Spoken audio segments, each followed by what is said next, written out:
Ils sont quelques centaines d'Occidentaux venus d'Europe, des États-Unis ou d'Australie. Quittant une vie qui ne les satisfaisait pas, ils sont devenus bonzes en Thaïlande. Un grand saut, à la fois dans une vie monastique austère et disciplinée, et dans un environnement culturel aux antipodes de leur pays d'origine.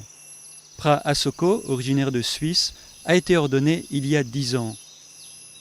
On se libère d'un tas de difficultés et de souffrances qui font partie intégrante d'une vie de laïque.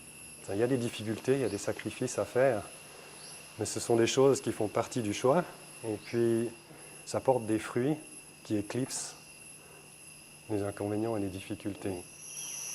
L'un des mentors de Pra Asoko est le moine américain Luangpo Sumedho. Après 46 ans en robe safran, il est l'un des bons occidentaux les plus respectés de Thaïlande. Il décrit un bouddhisme séduisant, car foncièrement pragmatique et non pas basé sur un dieu. Il y a quelque chose de très attirant pour l'esprit occidental, parce que ça ne requiert pas de croire en quelque chose. Ce n'est pas une approche théiste. Mais la vie de moine n'est pas facile. Les nombreuses règles, l'abstinence sexuelle, la coupure d'avec le monde découragent bien des Occidentaux. Pra Achalo, un autre disciple de Luangpo Sumedho, vit dans des montagnes reculées. Cet Australien porte la robe depuis 35 ans. Environ la moitié de ses compagnons ont abandonné la vie monastique.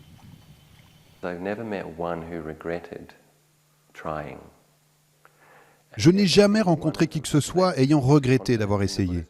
Et tous sont repartis dans la confiance des enseignements bouddhistes et avec gratitude envers la communauté.